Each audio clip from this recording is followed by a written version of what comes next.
Salut à tous, on se retrouve aujourd'hui pour parler du Paris Saint-Germain ce dimanche 18 janvier et on commence comme on le fait souvent bien sûr avec le programme de l'équipe pour les prochains matchs pour cette fin du mois de janvier.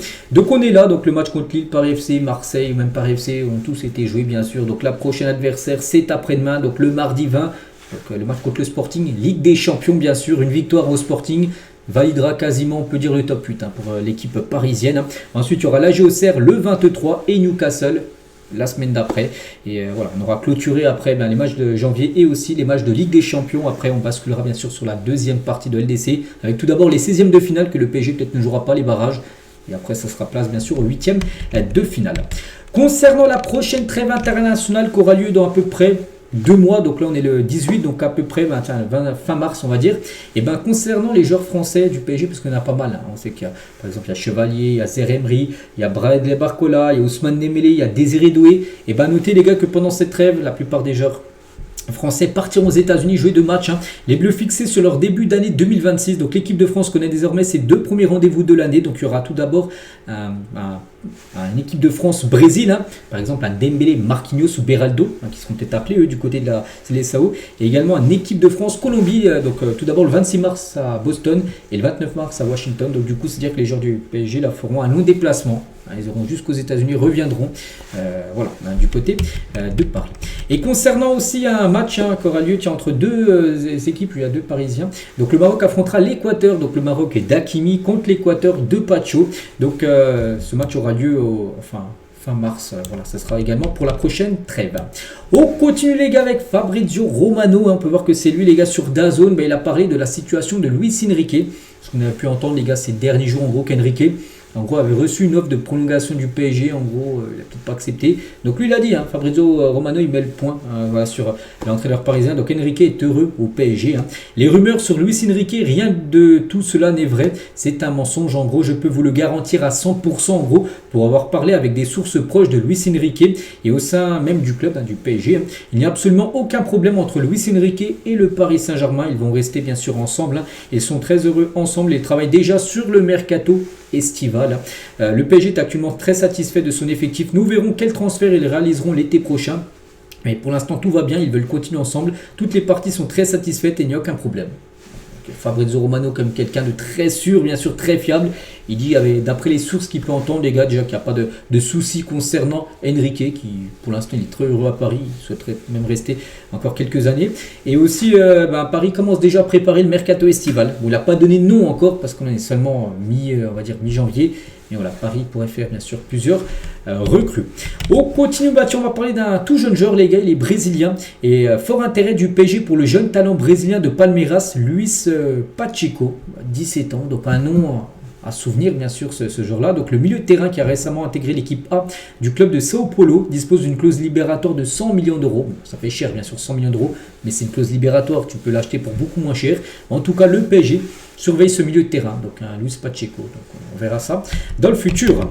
On continue, on va parler cette fois-ci de Nuno Mendes, donc avec 17 trophées remportés à seulement 23 ans. Nuno Mendes est le joueur le plus titré de l'histoire à cet âge, devant Kingsley Coman 13, Mbappé 12, Pelé 11, même Messi 11. Regardez déjà tout ce qu'il a pu gagner. Son dernier trophée bien sûr a été le trophée des champions remporté il y a une dizaine de jours face à Marseille.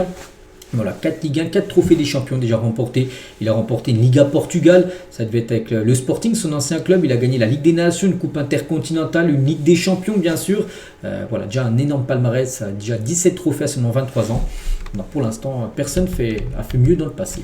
On continue, on va parler cette fois-ci un peu de prolongation de contrat. On sait que le PSG travaille sur beaucoup de dossiers depuis quelques semaines pour prolonger certains joueurs. Et le PSG concentre tous ses efforts sur les prolongations des dossiers considérés comme prioritaires. Donc par exemple Barcola, on a parlé je crois en début de semaine où le PSG lui a proposé quelque chose. Donc le joueur serait plutôt réceptif. Donc on pense que ça va le faire. Dembélé, les dernières infos ont été que pour l'instant il lui attendrait plus. En termes d'argent, pour l'instant, on pense que c'est point mort parce qu'il attend une meilleure offre du Paris Saint-Germain. Fabien Ruiz, donc lui très proche de prolonger. Ruiz, c'est plutôt urgent. Pourquoi? Parce qu'il est en fin de contrat en 2027. Donc s'il venait à ne pas prolonger, donc là l'été 2026, il lui restera un an de contrat. Donc il faudrait peut-être le vendre, sinon il partirait libre. Donc lui pourrait prolonger de 2 nouvelles années. Emmanuel Mbaye aussi, soit actuellement en train de négocier avec le club. Donc tous actuellement engagés dans des négociations contractuelles. Donc voilà, ça prend du temps, bien sûr, il faut se mettre d'accord niveau salaire, tout ça. Parce que je pense que la plupart des joueurs avec maintenant la magnifique année dernière, bien sûr, avec cette Ligue des Champions remportée. Je pense que tous les joueurs auront une belle augmentation, bien sûr, de salaire. On continue avec un ancien joueur, Juan Bernat. Il est interviewé dans le journal AS. Et donc, ancien défenseur gauche du PSG, il a parlé de Luis Enrique, leur a apporté un meilleur équilibre dans cette équipe. J'étais tellement heureux pour tout le monde au club lorsqu'ils ont remporté la Ligue des Champions. Au football, il ne suffit pas d'avoir de grands joueurs, même si nous en avions certainement à une époque et que nous en avons encore aujourd'hui. Un peu de chance dans les moments clés également compte, tout comme le fait d'être une équipe de 11 joueurs qui défendent bien. Parce qu'on sait, à l'époque, les gars, on sait que l'équipe était souvent coupée en deux. On a pu voir des fois des matchs, ça brûlait les yeux, les gars, l'équipe totalement en deux, avec la défense bien sûr et le milieu, puis après les 3 attaquants. Donc à l'époque de Messi, Neymar, Mbappé, les 3 étaient tout devant et il y avait un creux de 40 mètres et après c'était le milieu et la défense. Ça n'allait pas bien sûr. Et maintenant il dit que c'est incompact bien sûr. Maintenant il faut que l'équipe soit compacte. On a pu voir ce que ça a donné bien sûr saison dernière. Qu'est-ce que ça fait d'entrer dans un vestiaire où les stars étaient partout? À l'époque où il y avait les 3 là, il y avait du Sergio Ramos, il y avait plein de grands noms bien sûr. Il a dit franchement c'est un véritable honneur. Un footballeur ne peut pas rêver mieux car partager le quotidien avec des joueurs de ce calibre vous fait progresser. Chaque entraînement était une expérience incroyable. Et pas seulement parce que j'avais Messi, Mbappé ou Neymar comme coéquipier. Pouvoir travailler avec Marco Verratti aussi par exemple est un privilège des footballeurs exceptionnels. Voilà, lui, il était dans ce vestiaire bien sûr de très grand talent et pour lui il a kiffé ça. Juan Bernat. Et concernant Kylian Mbappé, donc il a dit j'ai passé 5 ans avec Mbappé, c'est un gamin sans ego et sans limite. Je l'ai vu s'entraîner quotidiennement pendant 5 ans à Paris et je sais à quel point il a soif de victoire. Son mental est entièrement tourné vers l'équipe sans aucun ego. Il est arrivé au Real Madrid à l'âge idéal avec l'énergie nécessaire pour exprimer pleinement son potentiel et la maturité requise. Il va marquer une ère au Real Madrid. Voilà, je pense que c'est la dernière déclaration de Juan Bernat, les gars, qui est revenu un peu par rapport à son séjour au PSG dans le passé. Je ne sais même plus où il joue maintenant, Juan Bernat. Je ne vais pas vous dire que je ne sais plus c'est quoi son club. On va parler de David Luiz aussi. Il a été interviewé également par le journal L'équipe, les gars, sur ce Paris Saint-Germain actuel. Donc lui aussi, tous les joueurs ont un niveau footballistique. Ce n'est pas un hasard que Dembélé a gagné le Ballon d'Or, que Doué est fantastique aussi, Vitinha, Neves, Kvaratskhelia, Mendes, tout ça.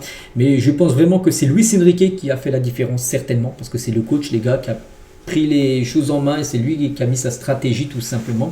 C'est un exemple, quelqu'un pour qui j'ai beaucoup d'admiration par rapport à Luis Enrique. Et David Luiz sur sa fameuse célébration contre Chelsea, où le PSG avait battu Chelsea, éliminé Chelsea à Chelsea, c'était en 2015, 2016, je ne sais plus dans ces eaux-là. C'était une soirée très spéciale pour moi au niveau émotionnel car c'était difficile de jouer une équipe qui était dans mon cœur parce qu'il avait joué à Chelsea dans le passé et puis là il joue avec Paris contre son ancien club. Donc on perd Ibra sur un carton rouge. On encaisse le premier but et j'égalise à la fin. C'était bien sûr trop d'émotions. C'est pour ça j'ai quand même célébré ce but face à son ancien club parce que des fois les joueurs qui ne célèbrent pas, par exemple les Koné qui a éliminé le PSG lundi dernier, on sait qu'il n'avait pas célébré par respect au PSG. Donc lui il a dit qu'il allait célébrer parce qu'il était tellement content bien sûr parce que ce n'était pas un match normal. Donc voilà, on finit bien sûr avec David Luiz aujourd'hui. Voilà ce qu'il y a à dire, j'espère que ça vous a plu. On se retrouve nous demain bien sûr, demain lundi. On commencera à préparer bien sûr le match contre le Sporting imprévu. Après-demain, je vous souhaite une très bonne journée, très bon week-end à vous et à demain.